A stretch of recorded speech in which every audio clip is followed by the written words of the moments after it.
रोजाना की पूजा में दीपक जलाकर बोले गए ये तीन शब्द बड़े से बड़े दुश्मन को आपके कदमों में ला देंगे। दीपक के बिना छोटी से लेकर बड़ी पूजा पाठ तक अधूरी मानी जाती है।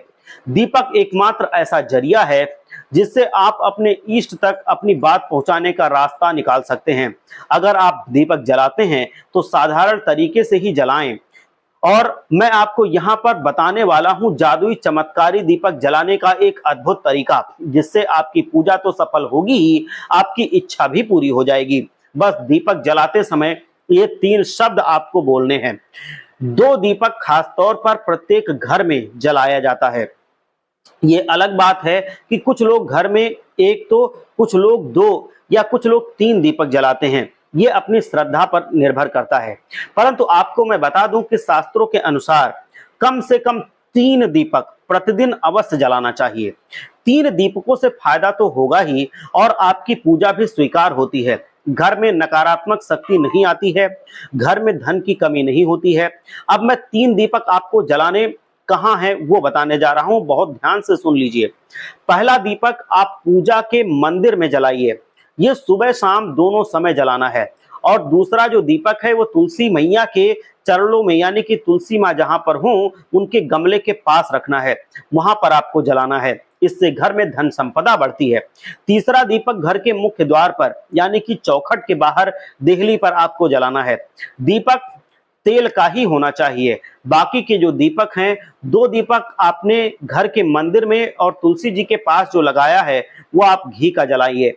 लेकिन मुख्य द्वार पर चौखट पर जो आप दीपक जलाएंगे वो तेल का ही होना चाहिए। दीपक जलाते समय पुरुष हो या महिला सिर ढककर ही दीपक जलाएं। दीपक जलाते समय आसन जरूर लगाएं। यह आसन क्या होता है, ध्यान से सुन लीजिए। दीपक जलाने के पहले नीचे जो आप चीज रखेंगे उसे ही आसन कहा जाता है। ये चाहे चावल हो या फूलों का हो, पर आसन जरूर लगाएं, तभी उस पर आप दीपक रखें।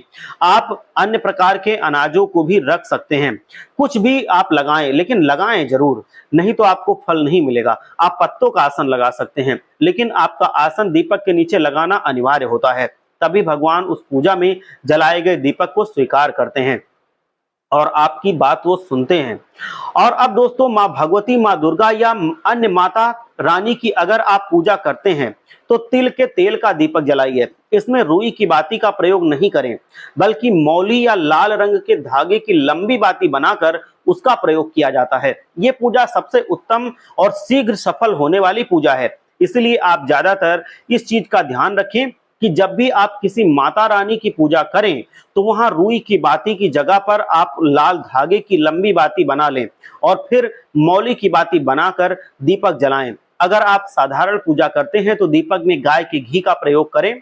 और जब आपको चाहिए कि शत्रु आपको ज्यादा परेशान करें, कर्ज ज्यादा हो, आपकी अपनी जान को भी खतरा बना हुआ हो, तो ऐसे में आप इन सब से मुक्ति अगर चाहते हैं, आप चाहते हैं कि आपको शत्रु परेशान ना करें, आप चारों दिशाओं से रक्षा चाहते हैं, सफलता हेतु सरसों या फिर चमेली का तेल आप मंगलवार के दिन हनुमान मंदिर में जलाएं। इस दीपक में रुई की गोल बाती का प्रयोग करें और 2 लौंग इस दीपक में डाल दीजिए।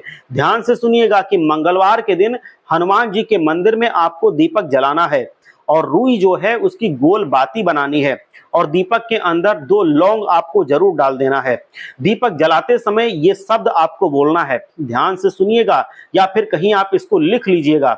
ध्यान से सुने, शत्रु बुद्धि विनाशाय दीपक ज्योति नमोस्तुते। फिर से सुन लीजिए, शत्रु बुद्धि विनाशाय दीपक ज्योति नमोस्तुते। इसका अर्थ है शुभ और कल्याण, आरोग्य, धन संपदा देने वाले, शत्रु का विनाश करने वाले दीपक की ज्योति को जलाने से घर में सुख समृद्धि आती है। भूलकर भी खंडित दीपक का प्रयोग ना करें, मिट्टी का दीपक का ही ज्यादातर प्रयोग करें, या फिर पूजा के मंदिर में जो दीपक जलाया जाता है उसका प्रयोग करें। हर हर महादेव, जय लक्ष्मी माता।